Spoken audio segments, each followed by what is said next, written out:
Good evening and welcome to the Same Old Arsenal Team Talk. It is my absolute pleasure to be back for this weekend's fixture that we always either enjoy or hate. It's like going to the dentist for some Arsenal fans, I believe, but I've always tried to do my best to enjoy the North London derby, no matter how we are playing. It's been hard to watch us at the moment, it really has, but I am praying that the team turn up on Sunday, because surely this is the game to bounce back at. As always, I am your host, Dan Potson. I am tonight joined by Manny, as ever, from the Arse Brothers. Manny, how you doing, bro? And talk to me about your avatar, man, because I love it. I'm doing good, man. I'm doing good. It's Friday night and I'm trying to, get some semblance of peace, because I know as soon as, Sunday comes around, there's not going to be any peace in my neighborhood, man. But the avatar, it's only right. It's only right, man. It's only right. And then they have to remember their place. You know what I mean? Absolutely, man. Absolutely. It's very fitting indeed. And I'm absolutely delighted to be joined once again on the Same Old Arsenal by KC Super Kevin Campbell. How you doing, man? Dan, I am good. I am very good. I've got to be optimistic, got to be positive. You know me, I like to be positive. And we're going to find out a lot about our football club and our team on Sunday. We're going to find out a hell of a lot. Yeah, I think you're absolutely right. And I'm going to start with you, Casey. We don't normally look back on this podcast. We're normally always about looking forward. But I think it would be wrong not to talk about last night's game, because I've been asking for a while now for Arteta to just show me something different. Show me some solutions. You've got something to work with in this team. We've got some young, promising players who are coming through. And I think it's fair to say that although it was a mix last night in the game against Rapid Vienna, the players that outshone, in my opinion, were the youngsters. What did you make of last night's performance, KC? And should we be excited for some of these youngsters coming through? I was very infused at the performance, to be honest with you. I thought Lacazette looked really sharp. Pepe looked good. But, Maitland-Niles in the midfield, I've got to say, I thought he was outstanding. I really did. And look, I know it's Rapid Vienna, but you can only play the team you're playing. I thought he was outstanding. I thought Reece Nelson done really well. I thought, everyone who played done okay. El Nene looked okay in the midfield after being out such a long time with COVID, etc. So I thought it was a decent performance, to be honest with you, Dan. And one extra point, Smith Rowe coming on, give us an extra dimension, I thought. Because that player who can pick the ball up and run with it, he was doing that. And I thought because he could do that, so it opened it up for Ceballos to play through balls. So, it was an interesting performance last night. And it was great to see some fans back in the stadium. Well, listen, that's the first thing for me, is that fans could actually go back to games. And no matter how you feel about it in terms of only 2,000 being there, the people I spoke to that went to the game said, though it was brilliant. It was absolutely lovely to walk towards that stadium with the lights on and know you're going to go inside it again, the feeling of that. And Casey, I'm going to stay with you on this point, because how much does that mean to the players, as an ex-player yourself, knowing those fans are close to coming back now, it seems? I think it's everything, Dan. Look, the lockdown and the restrictions that were imposed on fans actually attending games, it hurts you. And I know sometimes you could say, the Emirates ain't as loud, but when you've got a crowd in there, the crowd do generate an energy for the team. But when there's no crowd there, sometimes it's very difficult. So having a bit of crowd there, I think the players played up to the crowd. If you ask me, Dan, because there were people there, we saw a lot better performance. We saw more energy in the team, which, people say, oh, Arteta needs to send them out there playing with the handbrake off. I don't think Arteta sends them out there with the handbrake off. I just think they've got themselves in a rut. But we saw a lot more energy yesterday, and we're going to need that same energy on Sunday. But I thought the crowd played their part. Even though it was only 2,000, the crowd played their part last night. Yeah, absolutely. I 100% agree. Manny, I'm going to bring you in on last night's performances, man, and ask you for the positives and negatives because we've been crying out for some of these players to get a chance on the weekend games. And I thought personally, two or three, in particular, some of the players that Kev mentioned there, Manny, deserve to be even considered on Sunday. What did you make of it, mate? Maitland Niles was my man of the match.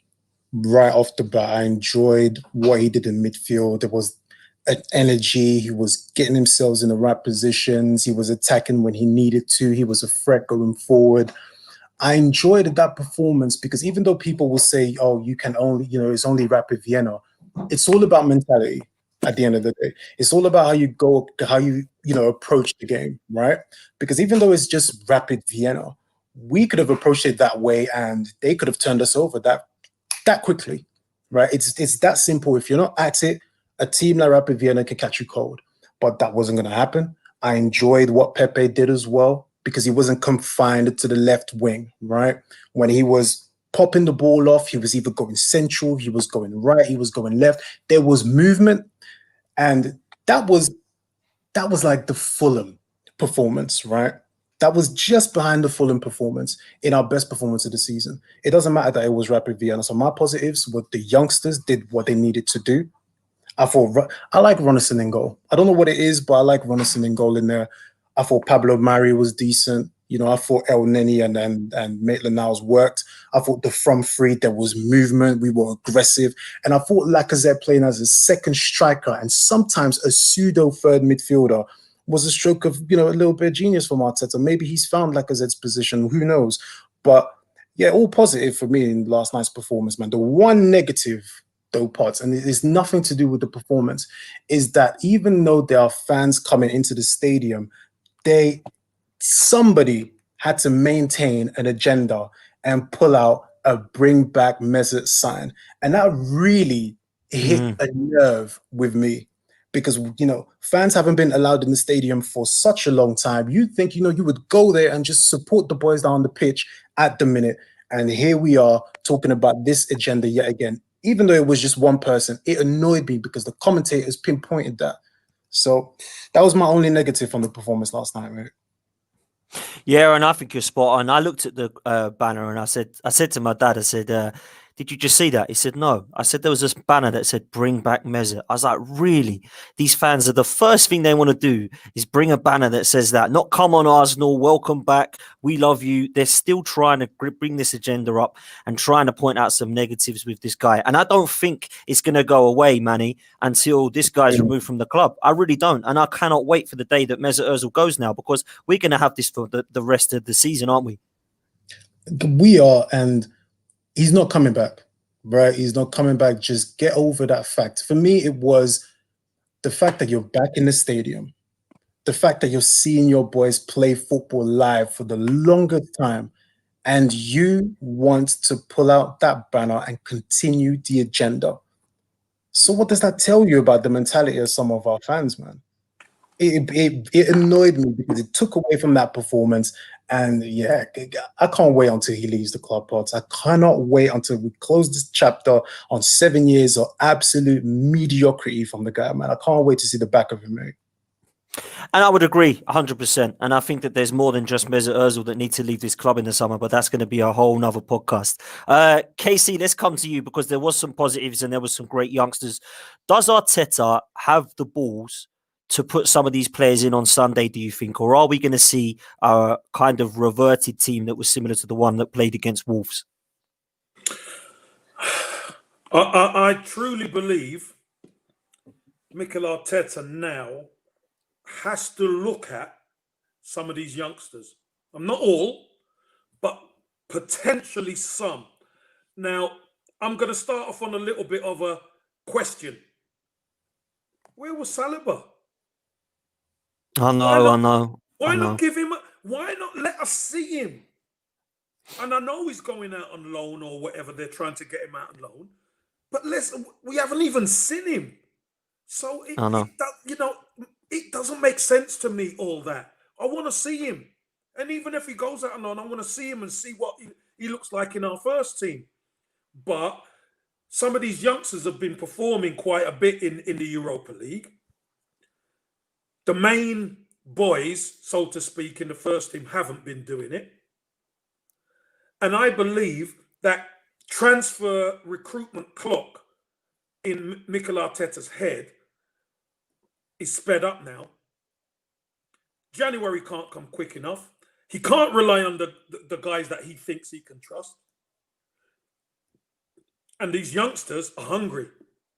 Mm. And you know what? That's what we need. We need hunger. Do you know what, Dan? And I'll say this, and I'll say this to Manny as well. If we have a hungry team and we lose, I could hold my hands up and say they had a goal.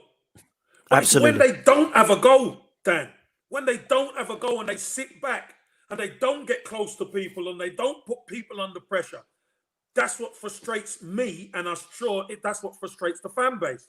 So why not get some of these young legs in? I'm not saying all of them, but there's some very, very impressive performances, and Maitland-Niles was very impressive last night. So I know Partey trained today. I'm not sure whether he's going to be risked, but why not? Why not put him in midfield? He's got legs to burn. He can run. He's tough. He's strong. Hey, we got to match them in midfield because they're very athletic in midfield. And if we think Xhaka's going to be able to keep up with their midfield, we got another thing coming. Do you know what I mean? So I'd rather go like for like in there and see who's the better team. Do you know what? You're spot on, and it's a great segue into my next topic because it is about Granit Xhaka and our midfield that was against Wolves. I would say, and I'll come to you on this one, Manny, that Nelson, over the last 2 Europa League games, deserves to get ahead of Willian. I would also argue that Maitland-Niles, like KC's just mentioned, deserves to be in that midfield because he brings positive energy. He has the ability to use his legs and bring the athleticism that Xhaka and Ceballos at times lack. And I would also question what he's going to do with the front three now that Lacazette had a great performance last night with the likes of Saka and Aubameyang. So there are some question marks 100%. But our midfield, Manny, you said it spot on last week. Our midfield made you want to cry when you see Xhaka and Ceballos in there. Now, I'm going to share my screen and bring up a stat about Granit Xhaka, and I'm going to come to you first, Manny, because I was sent this literally, I would say, an hour or so ago, not even that. And it just summed up what's going wrong in our midfield currently, okay? And it's about Granit Xhaka. Now, I look at this, I'm going to make this a little bit bigger, and I apologize for people's eyesight there. I can't get that any bigger at the moment. But Granit Xhaka has made 440 passes in the Premier League this season, but only 9 of them have gone into the opposition's box. Only 65 of them have even made it as far as the final third. In the 580 minutes, he has only created 1 scoring chance. That, for me, Manny, is the reason we cannot and have to move on from Granit Xhaka now. Manny, over to you. Dude, you know how I feel about Granit Xhaka, right? He's a stat padder, and we've had a lot of those players over the years, right? He's a guy who does the bare minimum. He's not athletic. He hasn't got a brain. And the one thing he is good at, safe. Plays it safe every time. And I'm so sick of seeing this guy's name in my starting lineup, because you know exactly what you're going to get and what you're not going to get from Granit Xhaka. Now, people will say, that's not his job to get the ball in the opposition box because he's been tasked with dropping deepest to pick up the ball from the defense. I don't care. There's 2 midfielders. So are we going to leave that job to Ceballos? Are we going to tell him, all right, you get the ball to here and you get the ball in the box, you do the rest, and I'm just going to drop in midfield. I'm just going to keep the ball. Like, Granit Xhaka is a stat padder. And we've had way too many of those players over the years. See, if you look at his stats, right, against Wolves, and you didn't watch the game, you would think that he had a good game. Then you watch the game and you realize how atrocious he is. And now this is Granit Xhaka for the last 4 years. What does he bring to this football team? Tell me what he brings. Does he bring aggression? Does he bring leadership? Because I saw his leadership over at Leeds, right? I saw that leadership. So what does he bring? Right, at a midfield, right, and this is me, dreaming a little bit, but a midfield of Maitland-Niles, Thomas Partey, and El Neni against Tottenham. that wets my lips a lot more than seeing Xhaka and Ceballos and seeing what Adama Traore did to those two is what I was fearing in the preview last week. Granit Xhaka, we need to move on from this. We need to move on from safe footballers, unathletic, brain-dead footballers like Granit Xhaka. I'm sick of it. I'm sick of it, and we are not going to move forward until we get rid of this kind of player. Too safe, too boring, doesn't bring anything to this team. I don't care what anybody says to me. There isn't a stat, there isn't a game that you can point to me where Granit Xhaka deserves to be in this football side. Awful footballer, man. It's just that simple. Can't stand the man. Manny, very passionate rant as ever, man. Absolutely love it. KC, has Manny got a point? Is he right? 100%. Look, I think there's times where Granit Xhaka is effective for keeping the ball when we're keeping possession. I get that. But a midfielder's job sometimes is to keep the ball. Sometimes it's to probe, and sometimes it's to hit a killer pass. Let's have it right. And it doesn't matter whether you're the holding midfielder, the attacking midfielder, or you're part of a sitting midfield too. It's your job. Your job is to protect the defense, and your job is to attack. And we don't get enough from our midfield as it is. So all them sideways passes, all that does is allow the opposition to get back into position. Now we've got so many players to break down. What we need is risk takers. That's the difference. We need risk takers. Because if you're going to hurt the opposition, you've got to be able to, when you outnumber them or you're in an advantage, you've got to be able to go and hurt them. Push the play. Push that ball forward. That's how Aubameyang's going to get chances. That's how Lacazette, that's how Pepe, that's how these guys are going to flourish, because all of a sudden they find themselves through on goal or one-on-one or whatever in a bet or 2v2, whatever. But just by playing sideways, crab football, man, he's right. It isn't gonna cut it. And we've seen it happen too much. Over the last 10 years, we've seen it happen too much, if we're honest. We've papered cracks with FA Cups and we've celebrated because, look, you know, we're Arsenal, to be successful and to win trophies is good. But now we're looking to develop and push on. This type of player is let's put it this way, because I don't want to be disrespectful. This type of player is becoming obsolete at Arsenal because he doesn't take chances. We've got to be on the front foot. And if we're going to be on the front foot, we can't play the ball sideways. We've got to play forward. I mean, look at Premier League midfields, right? And where do you see a Granit Xhaka type player in any other Premier League team? You need to be athletic. You need to be able to move. You need to be able to do more than just pass a football, right?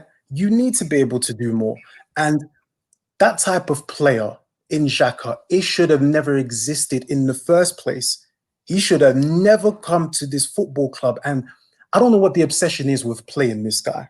Right? I don't know what the obsession is. They say that, you know, he's a leader and these things. I don't see a leader. I don't see a leader in performances. I don't see a leader of men.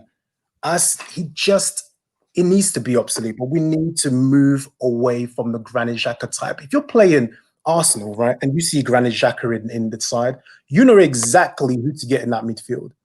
You know that you can hold Xhaka upside down by his ankles and he's going to give you some change. He's always going to give you something. So look at the Leeds performance. Look how much work Ceballos had to get through, because look who's playing next to him. Somebody who's not going to move around. Somebody who's not going to press. Somebody who's just a lump. We need to move on ASAP. Yeah, I totally agree. I've never been a Granit Xhaka fan, and I've made that quite clear on most podcasts I've been on. I personally feel we need to move forward, and I don't feel that he is the one that we're going to be moving forward. I'm being asked a couple of questions in the chat as well, Kev, about what he did at Palace. I know that it was a while ago, and I don't like to look back, but I don't think some fans can forgive him for that, and I'm certainly one of them. I think it's different when you're a Patrick Vieira who's playing every week at the top of his game, and he might have got sent off and threw his shirt off in frustration. But for me, what Granit Xhaka did by swearing at the fans, walking off, throwing the armband down, is it fair to say, KC, that there's kind of no love lost if he was to leave Arsenal? Look, my point on that, I was at the game. Yeah, I And, know. and I, if you remember rightly, Dan, I said he's done. Yeah, you did. I remember. I said he's done. I said I can't see a way back. Obviously, there's a lot of water have gone since then, and there's been a bit of a rehabilitation. He eventually apologised, and I know there was stick flying about with his family and all that. And obviously, we don't condone that sort of stuff, not at all. No. But you're playing for Arsenal Football Club, and you've been captain at Arsenal Football Club. You've got to have maximum respect, no matter what's going on in the background. You cannot bring that to the table of a football match with you. You can't. You've got to be ultra professional. Even if you walk off, you smash up the dressing room, do whatever you have to do. But you don't bring that to the table of Arsenal and react like that against the fans. Because the fans, as you can see, Arsenal miss the fans. The fans are everything at the football club. Let me tell you, the fans are everything. And that's why back in the day, there was such a great connection between the team and the fans, because the fans were like a player. And that connection is no longer there, and that's what we need back. So in order to get that back, Dan, we need players who are committed. We need players who are going to buy into the culture that Mikel Arteta wants to do, because I think Mikel Arteta's been disgusted with what he's seen. I'll be honest with you. He's been disgusted. He doesn't send them out to have no handbrake on. The problem is the players can't do what he wants consistently. So, look, Granit Xhaka, listen, you might be a Swiss international and you're a decent player, but not at Arsenal. Yeah, and I have to agree. Manny, last words on Granit Xhaka before we move into this fixture for the weekend. Yeah, man. So like a comment just kind of popped into my brain, like literally just popped up. What was it? Rahil, who says, "Oh, get over it. If someone abuses your family on social media and 60,000 fans booing you, you would also lose your head." Listen, the reason why fans were booing him in the first place is because he was taking his time to get off the pitch.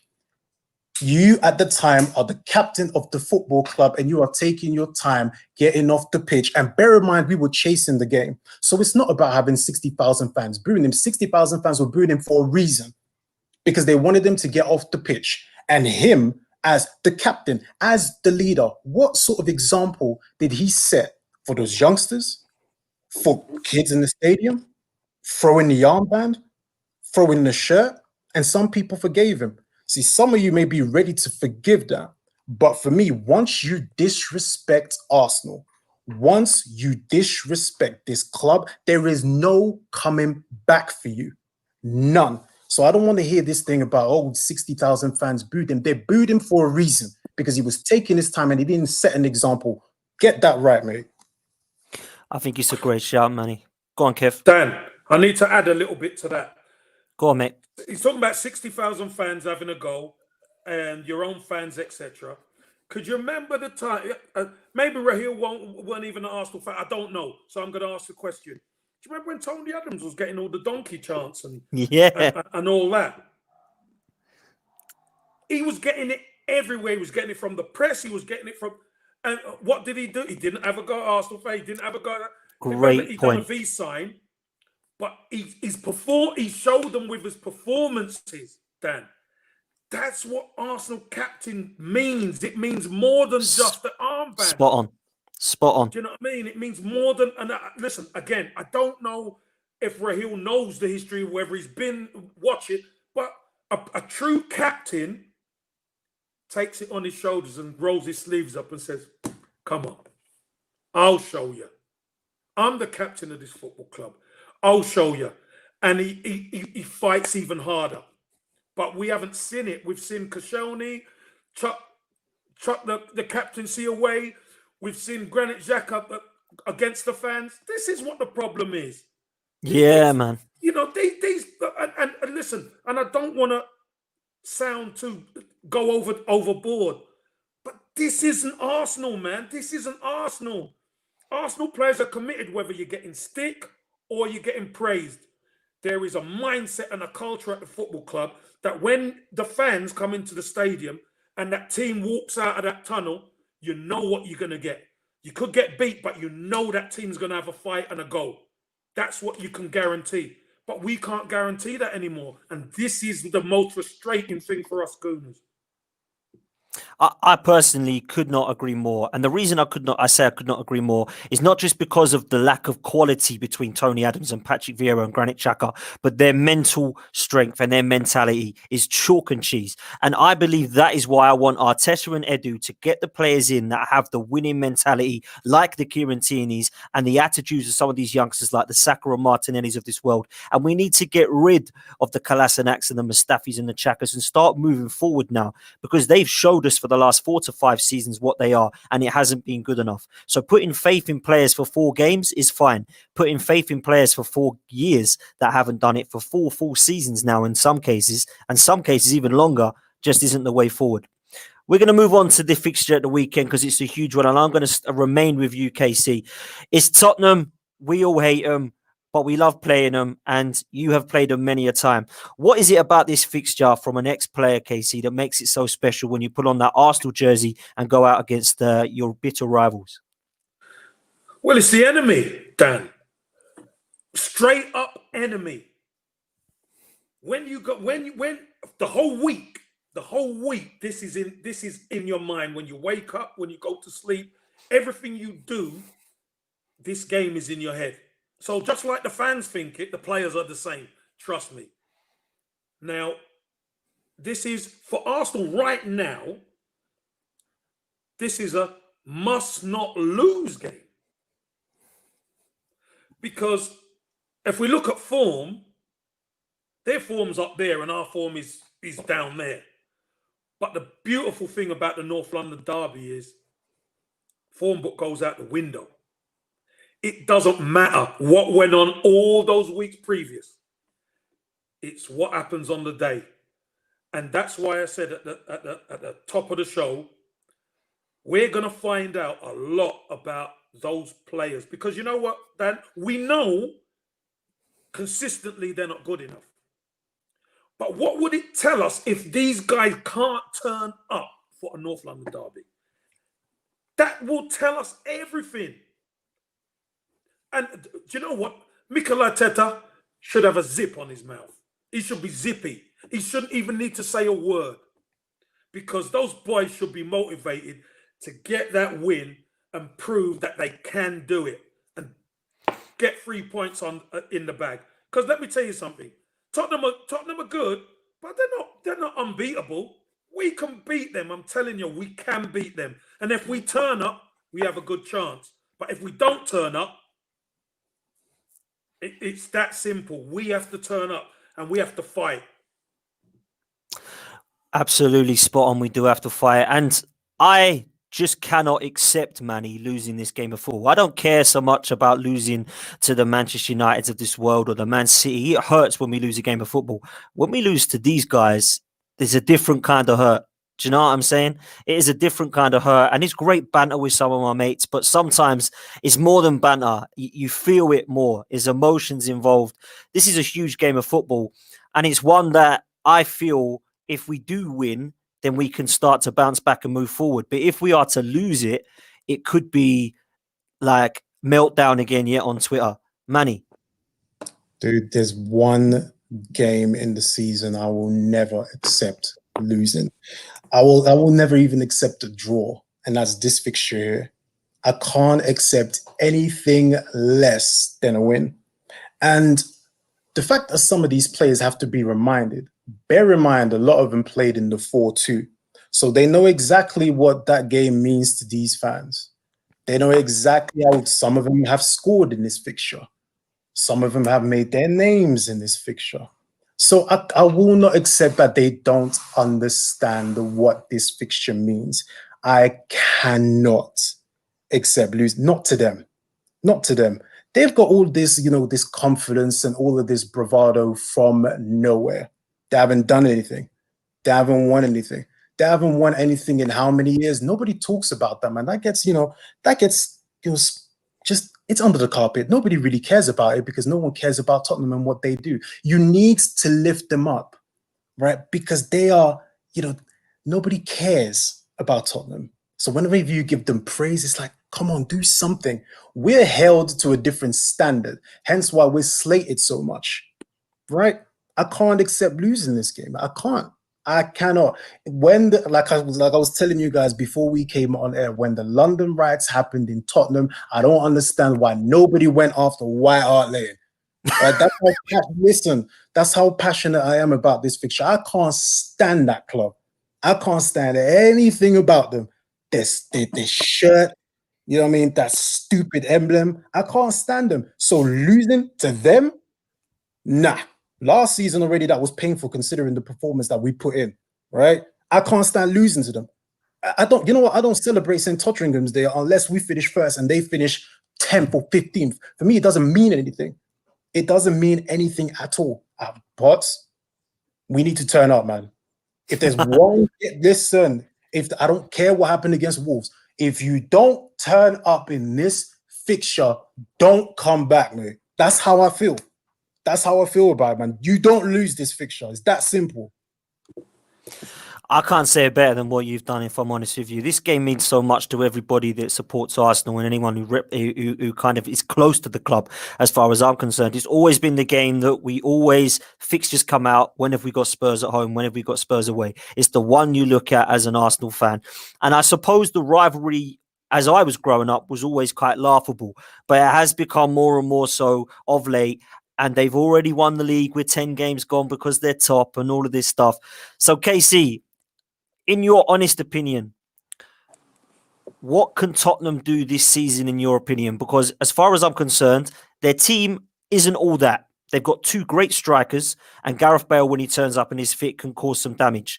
But I still don't look at that team and see them as title winners or see them as anything to worry about personally. They're on good form and they are playing a style which other players and teams find hard to beat. What's your opinion on Spurs going into this game, Casey? Listen, I think they've stuck to the Mourinho way of being difficult to beat, and they've been playing on the counter-attack. They've got two strikers who can score goals. Son's been incredible for them, let's be honest. And obviously bringing back Gareth Bale put a little bit of pep in their step as well. And look, they're catching some teams. They caught Man United, didn't they? And Man United fell into their trap time and time again, and they blew them away. They've had some good performances, and they've had some lucky performances as well. I could tell you that much. The West Brom game, for instance. They puffed. West Brom could have won it, and Spurs in the end won it through Harry Kane and a mistake by the goalkeeper. So, they're not great. Here's the issue. The longer they do well and they start leading at the front, is the more confidence they're going to get. We got to nip that in the bud, Dan. We got to nip that in the bud.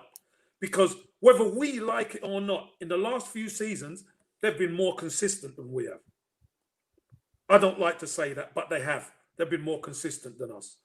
Them getting to the Champions League final was as painful as it gets, as I want it to ever get. They never won it, thank God. But that's as painful as I ever want it to get, Dan. Because I don't want them winning anything. I don't want them winning a throw-in. Do you know what I mean? I don't want them winning a throw-in. But what we do have to do, I think they can finish in the top four. Of course they can. But what we've got to remember is only 10 games gone. They're going on as if they've won the league. Listen, they're not that great. They are not that great. They are not. They're just having a good spell right now. But it's time for Arsenal to step up and pop their balloon, mate. It's time. It's time. I saw Everton beat them at the start of the season, first game of the season. Everton should have beaten them more than 1-0. Should have been 2 or 3, to be honest with you. Arsenal could do the same. I'm telling you, Arsenal can beat them.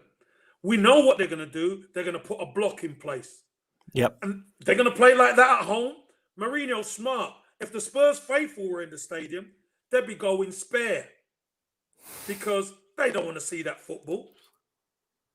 Do you know what I mean? So he's getting away with it right now. We need to pop their balloon, Dan. You're damn right we do, and I am praying to God that we can do that on Sunday. We have our Spurs fan waiting in the wings. I'm going to bring him in after this 30-second clip.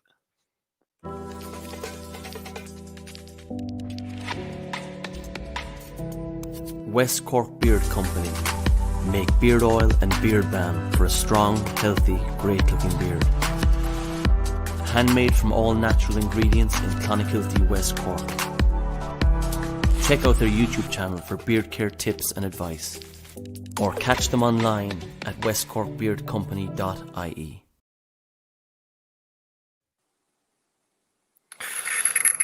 Please go and get yourself some West Cork Beard Oil, our sponsors, Colin. I'm just going to take Casey out because something has gone with his new stream. Let's bring Casey back in because he swapped phones and devices. Casey, can you hear me? Yes, I can, mate. Yeah. Good stuff. Good stuff. It is my pleasure to welcome Toby, our Tottenham fan. Tobes, how are you, man? I'm good, man. I'm good. Can you hear me well? Yeah, I can hear you well, man. Can hear you well. I was feeling about with the mic and stuff, so I thought, I need to be. I want to be heard for this stream. So catch me in all my glory. And you can see that there as well. So I'm ready. Man, you've got your chicken on your chest, man. You're ready. Listen, Tobes, we're going to start with you, man, because we've been speaking a little bit about this fixture and how much it means to us.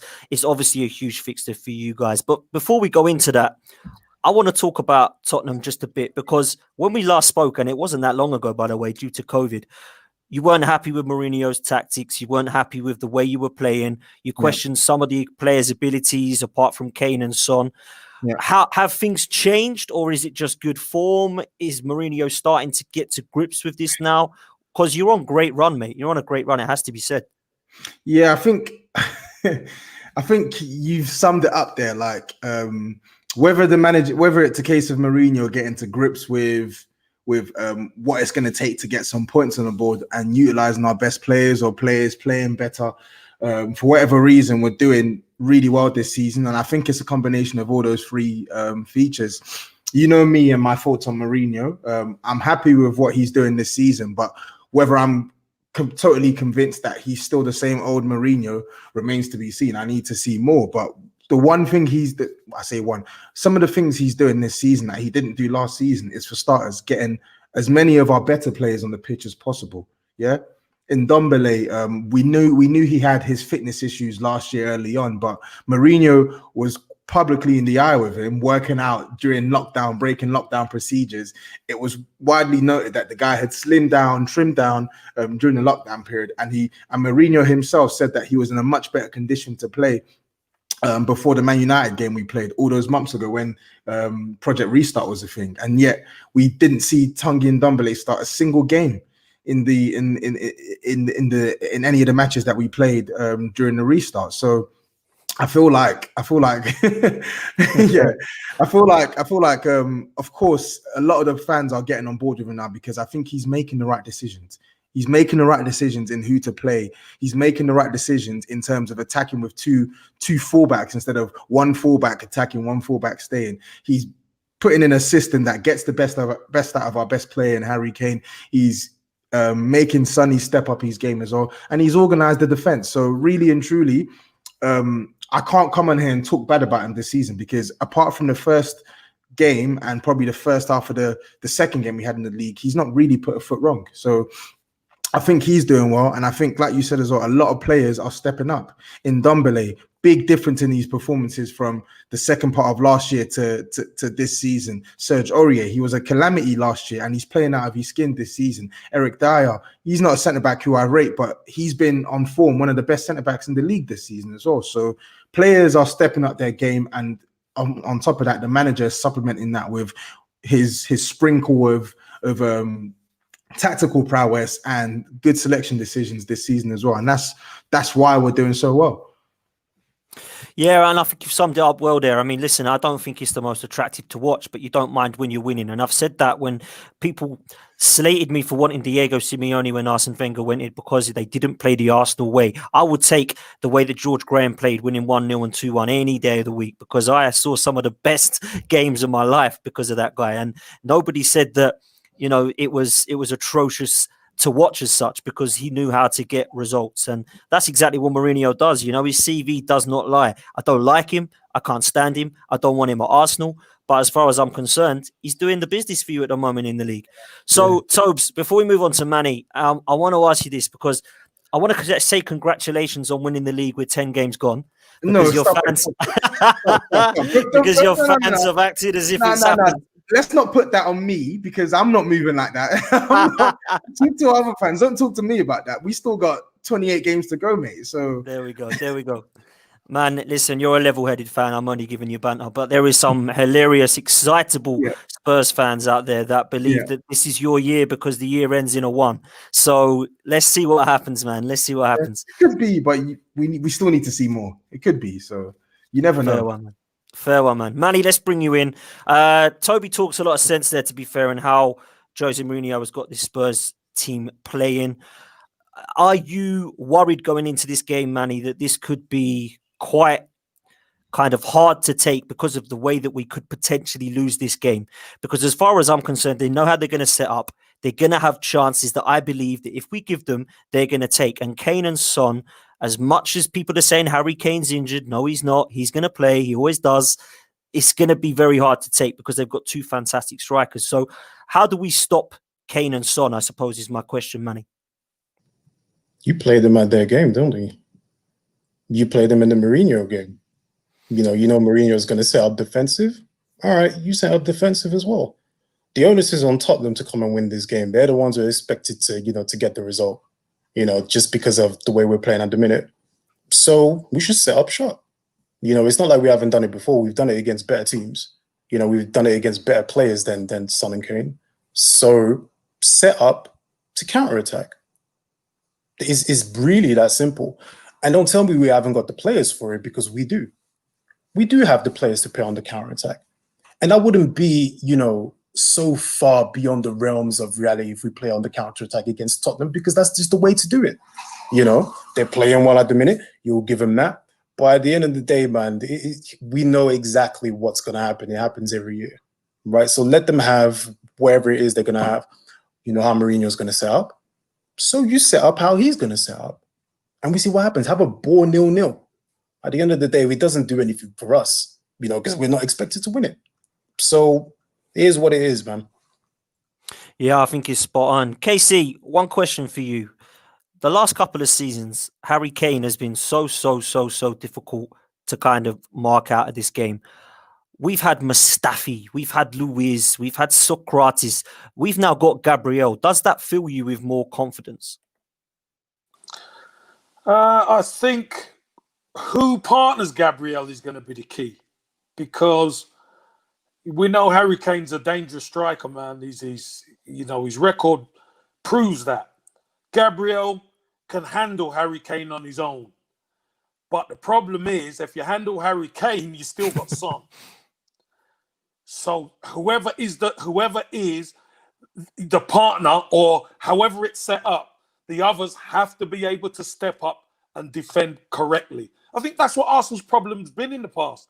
Arsenal have had centre-half problems for over 10 years. And that dominant centre-half we haven't had. Now we've finally got one. But is the supporting cast good enough? This is the questions we're asking ourselves. So what we want to do, if you're going to beat Spurs, you've got to be able to deal with that front two. You've got to. If you don't deal with them, you are in for a long day. So whoever partners Gabriel has to step up. I think Gabriel can handle Harry Kane. But whoever's going to partner Gabriel is going to have to step up and deal with that danger that is Son. Yeah, I think it's a great point. And I'll stay with you, Kev, because I know you've got to go at A on the Highbury score. But I wanted to talk about Thomas Partey, because there's a slight chance that he could play. Now, I don't think he will, because I don't think he's had the recovery period. But isn't that a huge boost and probably a bit deflating if you're a Spurs fan to see his name on the team sheet, just for the pure fact that it gives that midfield so much athleticism, which we just don't have with Xhaka and Ceballos. How important is it that Partey's fit for this game, KC? Yeah, I think if Partey's not there, Spurs fancy their chances a lot more. That's for sure.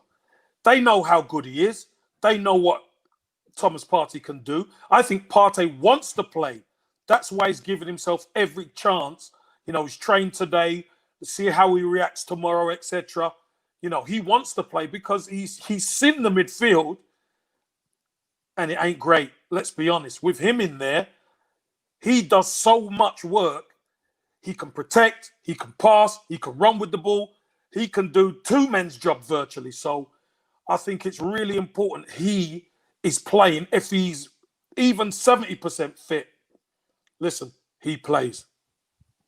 Yeah, I think he has to play because our midfield is absolutely dreadful without him. Shout out to my man KG, by the way, who's supposed to be coming on with me the other week, but I wasn't well enough. Gabriel struggled with Bamford, never mind Kane. Oh, listen, I'm a huge fan of Gabriel, and I think personally, that's coming from a Leeds fan, by the way, KG is. I should have known that, shouldn't I? Yeah, that's what I mean. That's what I mean, man. But Tobes, let's come to you. How do you feel going into this game against Arsenal? We're playing terribly. We're out of form. Me and you have talked privately about what I think and what you think of this Arsenal side, and we're kind of in the same agreement, really, that this side just isn't good enough at the moment. And what is your take on this?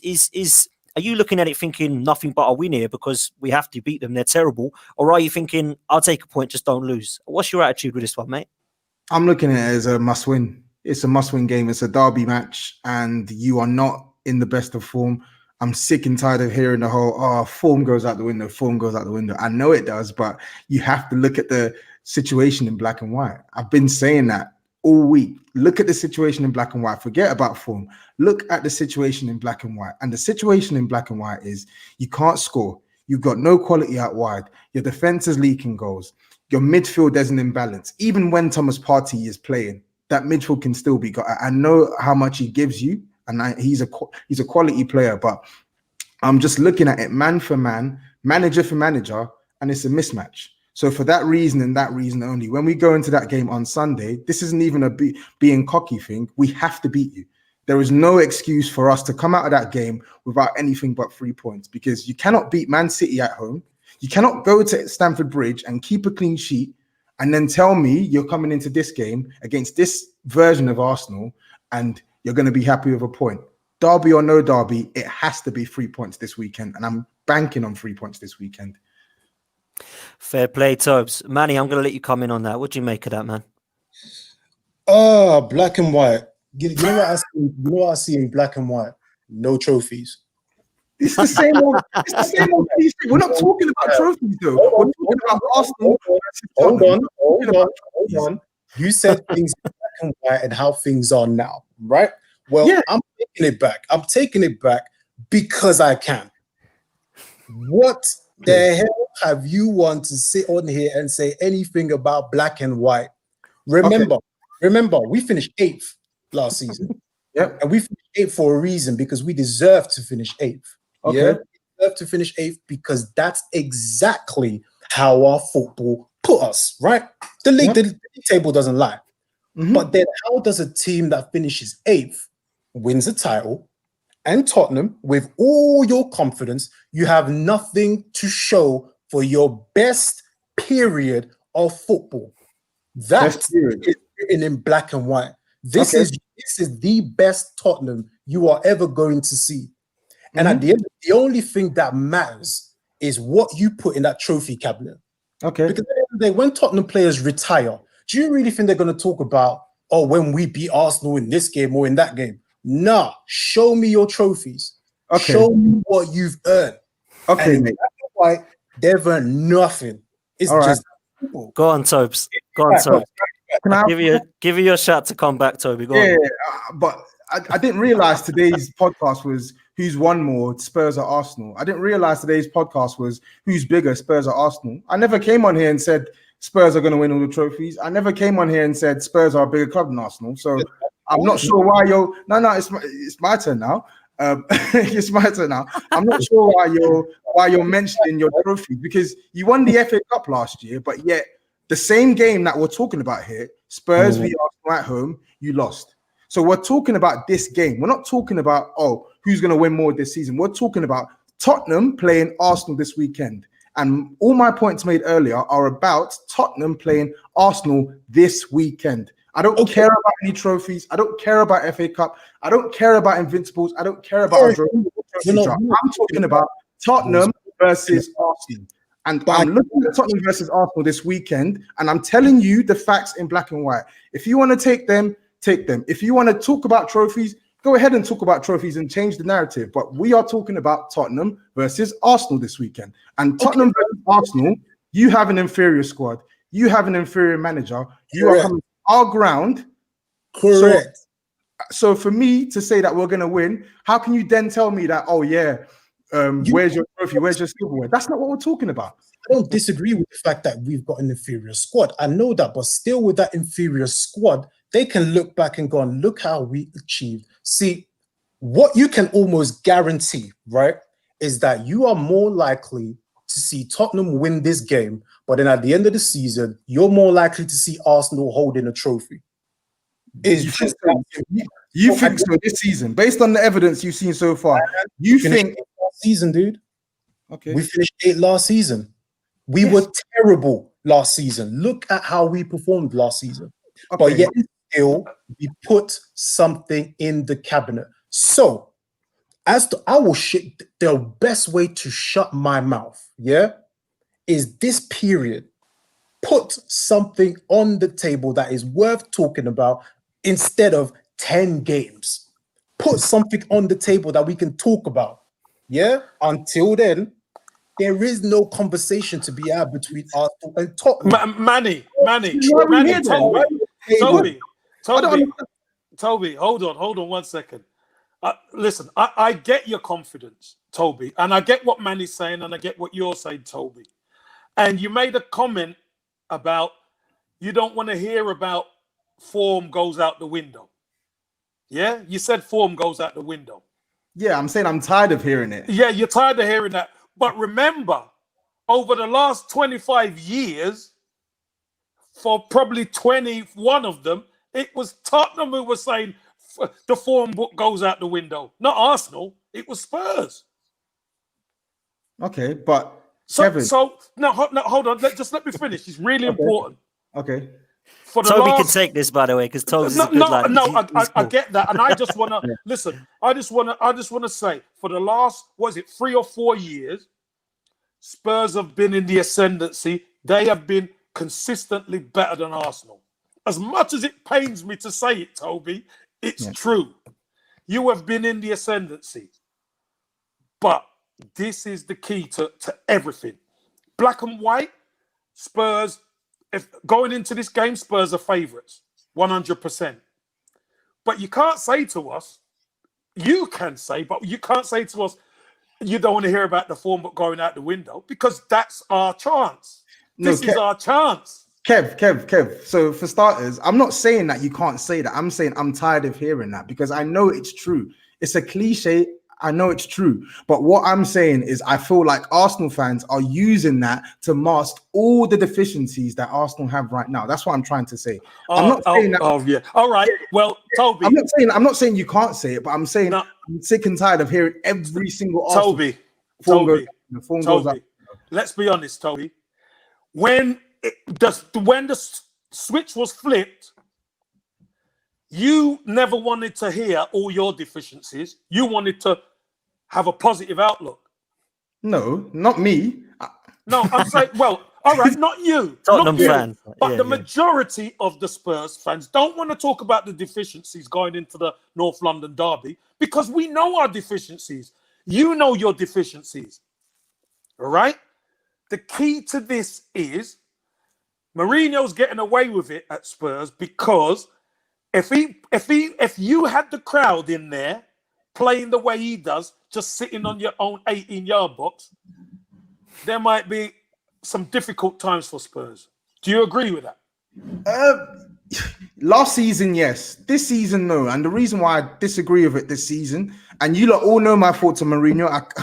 I can't stress enough my thoughts on Mourinho. But the reason why I disagree this season is because everyone has looked at West Brom away or Burnley away or Man City at home or Chelsea away and say, oh, Spurs are playing defensive football this, defensive football that, park the bus this. We've scored the second most goals in the league. We scored 21 goals this season and we've conceded 9. Like, Harry Kane is firing, Sonny's firing. We're putting goals past teams at home in Europe as well. The man, what we're seeing him do this season, to his credit, is he's picking and choosing when he wants to play that way. When he wants to attack, and we have the capability to attack sides, we do. Because I didn't see him pop the bus when he went to Old Trafford. He knew that if you press Man United high, you can get a result. And what did we do when we went there? We pressed them high, we took the game to them, and we battered them 6-1. Southampton, for all the abuse we were getting in the first half, for all the pressure we were getting in the first half, what did he do? He made the switch. He brought Lo Celso on, and he told Harry Kane, drop deeper and start feeding in some, because they played a high line, and we exploited that. So for me, last season, you can say that about Mourinho. This season, and I feel sick even saying this because I don't really rate him, but this season, you can't use that stick to beat him with, because he has shown this season that there's a variety of ways we can play to get the result.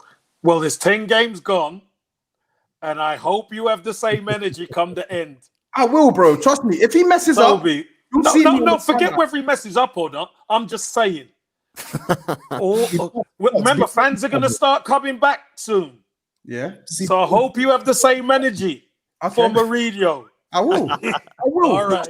Trust me. When he starts playing, I will get onto him. Trust me. But now I can't get onto him. I can't get onto him. Good man. Winning kills all. Toby, winning kills all. Manny, before you come in there, man, I know KC, you've got to shoot off because you've got to go on Highbury Squad. Those that do want to come and shoot over to listen to more of KC, go over to the Highbury Squad, follow them with Amanda and Sophie. We're going to stay on here, myself with Manny and Toby, and I'm going to try and act a mediator and keep these two apart, it seems. So, KC, thank you so much for coming on, man. Before you go, a prediction for Sunday, please, mate. Listen, I'm going for an Arsenal win. I don't care. I think Arsenal can turn up. They're going to have to turn up. And we've seen the underdog win this game more than enough times. So I'm going to go 2-1 Arsenal. 2-1 to the Arsenal. So Toby, look after yourself. Nice to speak to you. Manny, take it easy. And don't go easy on him. Take care, Dan. KC, thank you so much. See you guys. See everyone. Really appreciate it, KC. You take care. You're welcome. Bye. See you later, mate. See you later. Right. I tell you what I'm going to do. I'm going to try and keep you two apart. I'm going to go to Manny first. And Tobes, I'm going to ask you to mute yourself and just listen. Because otherwise there'll be loads and loads of talking over. That's cool. And then I'll bring your thoughts in. So let's bring up a sensible debate. Now, me and Toby have known each other for not too long. Probably the few months that we started to get teaching to know each other from tapping football. We've always had respect for each other. We've always said that, you know, Spurs have had some times of we can laugh and have banter. And he's been quite brutal about Arsenal and how poor we've been. So, Manny, going into this game, is it right that Spurs should feel confident going into this game, not the rest of their season, going into just this game? Because as far as I'm concerned, I would agree with Toby that they would feel confident going into this game and that nothing else but a win is kind of a good result for them because of the way that we're playing. Now, is it cocky of Toby to suggest that this is going to be a kind of a game that he feels we have to win because we've beaten City, we've on a run, we've only lost to Everton? Is that too confident going into a North London derby is my question, Manny. Of course, man. We've been here before, haven't we? We've been here before. Do you remember, I think it was when we beat them 2-0 at the Emirates. I think when Mustafi scored one goal. Yeah, I do remember.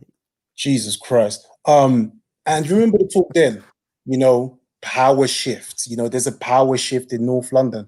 How many times have we heard this?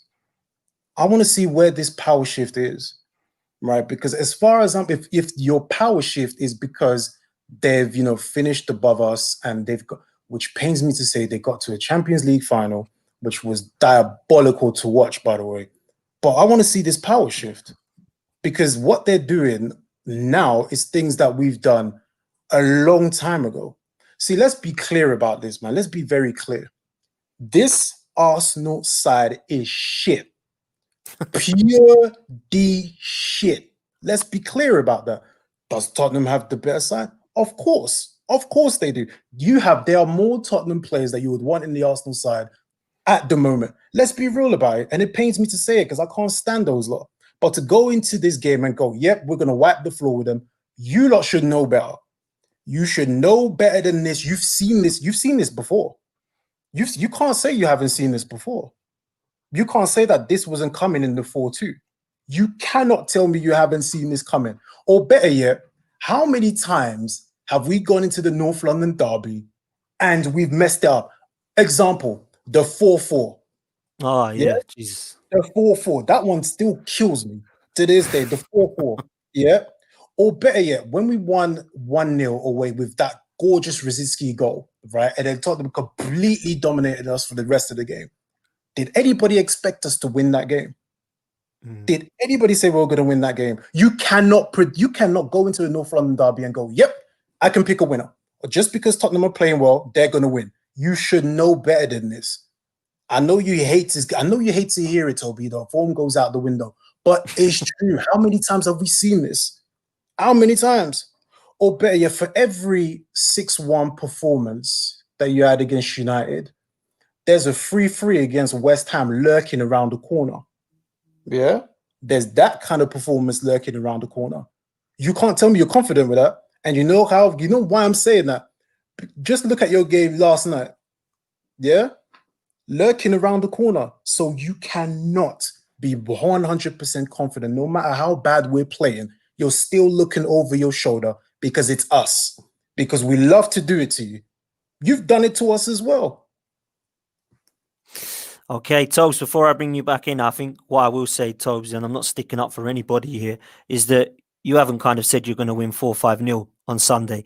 So that's the first thing I will say. But you're confident and you feel that you are the better side in terms of the form, and I can understand that. And you're saying form going out the window is not right because you are the informed side and you expect to carry on. So what would you like to say back to that, Tobes?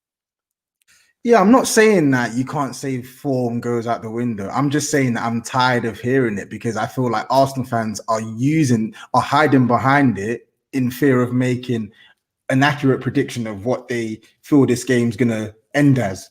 Because if it wasn't Tottenham playing, if it was Arsenal versus, I don't know, Chelsea, Man United, Man City, or whatnot, and they were heading into this fixture playing away from home with no fans, and some of your key players not in the best of form, the energy would be different. But because it's this game, rightly so, it's a derby, so anything can happen. But I feel like they're using that to hide behind them giving a clear and accurate prediction of how they think this game's going to go ahead. Because if I asked you, logically, how do you think this game's going to pan out?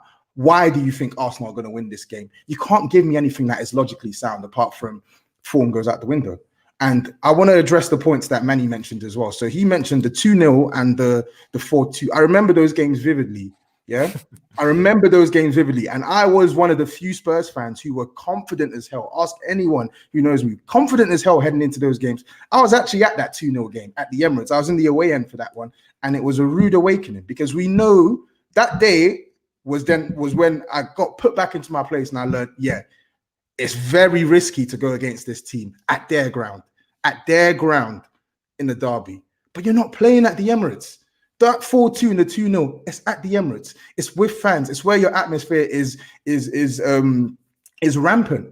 I was at that game and I felt the atmosphere. It's ridiculous. Like we were drowned out completely from start to finish. You don't have that advantage. Plus to add to the fact that your players are in bad form, plus to add to the fact that your manager can't get your attack firing, plus to add to the fact that your defense are leaking goals. Like you're saying it as me being confident. I'm not. It's not confidence. It's me speaking facts. It is me speaking facts. I'm analyzing the game as a football fan. I'm looking at your strengths and weaknesses. I'm looking at our strengths and weaknesses, and I can't see how you're going to come out with this game with a win. I can't see it unless there's a catastrophe of events that occur. I can't see how you're going to come out of this game with a win. And you want to talk about the 1-0 where Rosicky scored that rocket. That was an awful season for us. I remember that game because guess what? I was at that game as well. I saw that Rosicky goal. I saw us dominate that game as well. But we didn't take our chances. And guess where we finished that season? We finished 6th. We got pummeled by every single team around us in the top 6. We were not good that year. So yes, you coming into that game, you were expected to beat us. But let me now give you some examples of games where you've been in a rut and you've come to our ground, and let's see the end result. Yeah. Our last game at White Hart Lane, when we were banging form, I mean, our last season at White Hart Lane, where we didn't lose a game all season, we were second in the table, flying high. You lot were struggling down in the dumps. You came to our ground and you were pummeled from start to finish. The game finished 2-0, and another day it could have been 5-6-0. Let's go a few years before that, yeah? When Gareth Bale's last season at Spurs, you were down in the dumps, we were high in form. Eventually, we got egg in our face because we finished 5th, you finished 4th. We know, let's laugh about it. But for this specific fixture, we came into it in good form, you came into it in bad form. What happened? Yeah, we won that game 2-1. And another day, we could have hammered you 4-5 goals. Wembley, our first season at Wembley, you came into that game in not the greatest of form, and us, I think we had beaten, I can't remember who we had beaten. We had beaten Man United, got a draw at Liverpool and whatnot. We were in good form, you were in bad form. What happened? You started off well, but the minute that first goal went in for us, the floodgates opened.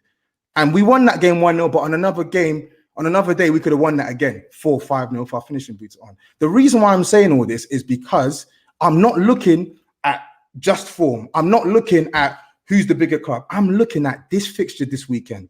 I'm looking at who has what players available, how each team's going to hurt each other. And when you analyze all these factors, only an Arsenal fan who's blindly backing their club will tell you that Arsenal are going to come out this game with a win. No. And then my final point is this. Nobody has come here and said Spurs are going to batter Arsenal this weekend. Nobody has said we're going to flog them. Nobody said we're the best thing since sliced bread. I don't even think we're going to win the league. How many times have I had to swap people to say, stop with this title challenge talk? We haven't done, I don't think we've done enough to justify being called title challengers yet. You're right. For every 6-1, there is a 3-3 at West Ham. But I'm looking at Tottenham now versus Arsenal now this weekend, and I can't see anything but a Spurs win. What is wrong in me saying that? Why is that copy? There's nothing wrong with you saying that, but it's because that's coming out of the mouth of a Tottenham fan. That's why. And in terms of this is literally just the banter talking. But in terms of, you don't see a Tottenham fan that is as confident, going into this one. I'm looking at the comments. What's his name? Ranty Bioki, whatever he is, giving it a whole lot of mouth. And I bet this guy here will go quiet if the result doesn't go his way. See, I want to answer the point. I want to answer a point that you said, Toby, right? And it's, you don't see how we could win this game. And you cannot tell me. You look at players like Aubameyang, you look at players like Lacazette, you look at the danger that is and the football brain that is, Bukayo Saka, and you cannot sit there and tell me you do not see how we win this game because we are fit. But they were there last season, Manny. They were there last season. Of course. But that was last season, right? And right now, you do not expect anything from this Arsenal lot. And that is exactly what makes it so dangerous, because you forget that Aubameyang can do it. You forget of our threats because you're so confident that yours. I don't forget about them. Lacazette scored a screamer last year. And for the first half and for most of the game, you dominated the ball. But what I'm confident we did nothing in that game. We fell into the Mourinho trap, and I saw it coming. We all saw it coming. Your fans are confident. Any logical Arsenal fan, right? Any logical Arsenal fan can sit here and be objective and say, you know what? Going into that game, and I've seen it in the comments, there are a lot of Arsenal fans that are scared, right? There are a lot of Arsenal fans that are scared and they are shitting bricks because of this fixture. And I have no idea why. We're 10 games in, but you cannot tell me that we do not have threats. And you cannot tell me that we will be bad forever, right? Because this would be typical, right? And remember, history has a habit of changing, right? We've seen it, hence why apparently Tottenham are, there's a power shift. But you cannot tell me that this would not be the game for these players to go, you know what? Let's put in a performance, right? Nobody expected us to go to United and win. You lot went there and battered them, and it was such a bittersweet result. It was so bittersweet, right? We went over there and we did what we needed to do, right? So you cannot tell me you can't see that happening. It would be typical for it to happen in this fixture. It would be. It would be. You're right. It would be, because we've seen crazier things happen in this fixture. But I'm telling you what I believe in my team. Yeah. Okay. I know about Aubameyang always scores against Spurs. I know he hasn't scored against us at our ground for you. I know he did at Dortmund, but he always scores against Spurs at the Emirates. He did last season. He did the season before. Yeah. He always scores against us at the Emirates, and he did so for Dortmund as well. Yeah. But what I'm saying to you now is you are not a good side. Can we admit that? Can we be impartial? And I could agree. I could agree that definitely. Let me be clear so you hear it. Yeah, this football team right here that you're seeing, this Arsenal side right here, pure D shit. I don't like a lot of these players. I can't stand a lot of these players. They don't deserve to be at my football club, right? I can't. When I look at some of these players that are daunted, that are putting on the Arsenal shirt, it makes me sick because they don't deserve to wear that shirt. A lot of them don't even deserve to be in the Premier League. Can't stand them. But at the end of the day, man, if I had to, I have to back them against you lot. I have to. Because even though you, I'm pretty sure there are Tottenham sides that you're thinking of right now, you're like, I can't stand this side. But against Arsenal, that goes right out the window and you back your boys, man. No. Yeah, man. If you don't back, last season, I can ask any of my friends. Yeah, Dan knows my other friend Dan. If not for lockdown, if not for lockdown, and we had played you at that point in time with our players injured, we're losing that game. And I will tell you straight to your face, we are losing that game because I didn't have any confidence in us to win that match. I didn't see how we're going to win that match with no Kane and no Son with the way we were playing and defending. So I will call it as I see it. But what I'm saying to you now is, this Sunday, yeah, I have every reason to say that we should be winning that game. And anything less than a win is disappointing. I know it's a derby, but anything less than a win on Sunday for me will be disappointing because we are still in the hunt to try and finish in the top 4. We are playing a home match. We've only won one match at home this season. And it's the biggest of games to try and turn up in. I know we played poorly on Thursday, but with Kane available, with Sonny available, with the fully fit team that have come through unscathed over the past couple of weeks available, these players simply have to raise their game. And with the way we've been playing this season, play like that and raise your game with some tactical news from Mourinho, yeah? Why can't I say that we're going to win this game? I've not even said we're going to batter you. I personally think it will be a 2-0 job. You have every right to say it. You have every right to say you have every right to back your team. Just like I have every right to back mine, man. That's fine. We'll see you lot on Sunday. I know we are terrible. Let's be, like I said, we're terrible. But, man, you've seen worse things happen, man. You've seen it. Better yet, think very carefully, man. What was it? The 5-2s? 2 years in a row? Come on, man. How many times does that happen? I hear you, but let me ask you something else as well, yeah? Let me ask you something else. Yeah, because I'm a very good historian when it comes to Spurs. Do you know how many times you've come to our ground and beaten us in the last 10 years? Ooh. I do. Not many. I do. Not many, man. Do you want me to say the number? Go on. Once. You've beaten us at our ground once in the last. That was the Rosicky one. That was the Rosicky goal. You've beaten us at our ground once. The rest have been overwhelming wins or draws. So I'm not just going against how you're playing right now. I'm saying you come into our ground in recent history, it's a myth. And I know the same as the reverse at your ground, which is why nowadays, especially after that 2-0, if we go to the Emirates, no matter how bad you're playing, I will never predict a win because our record there is awful. But I'm looking at your record against us at our ground. I'm looking at how you're playing now. I'm combining all these factors. So that is why I'm saying to you, I believe we're going to win, and we should be winning on Sunday. Do you think, Toby? I'll see you on Sunday. I'll see you on Sunday, man. I'll see your Twitter handle. I'm not on Twitter, but Tobes, I will find you, man. After what? What's the winners in game? That's fine. Listen, if we don't win on Sunday, please, I'm gonna get abuse from everyone. I'm gonna get abuse from left, right, and center. That's fine. I can take that. I'm a big boy, but I'm not gonna speak my opinion. Nah, man, fuck the Yeah, abuse, man. I'm just gonna send you a nice little DM, man. Don't worry about it. Boys, we need to start wrapping up. Tobes, let's start with you. I want to ask two questions, man, because I think it's clear that you are confident going into this game because of your form. This season has been nuts. We've seen Aston Villa trounce Liverpool, put 7 past them. Leicester, 5s past City. We lost to Villa at the Emirates by getting battered. It could have been 6 or 7.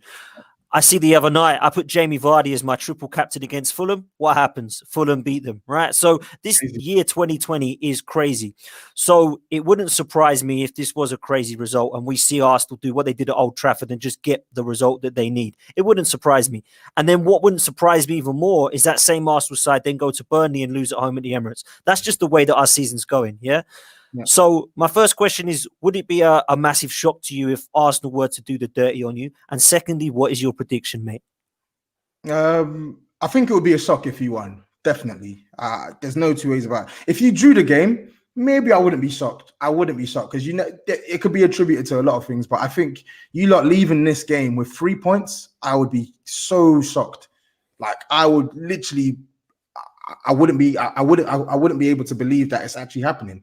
Because I just don't expect you lot to get 3 points. But a draw, I could see a draw happening. I could see a draw happening. And then my prediction, I'm going for 2-0. I don't think we're going to have the best of starts. Yeah. But I feel like in these derbies at home, we warm our way into the match. And once we get that first goal, that's when we find our swagger. And for that reason and that reason only, I'm going for a 2-0 win. Okay. Manny, same question to you, man.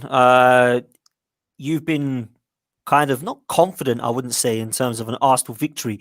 I think you've just been pointing out to Toby that we can get a victory there.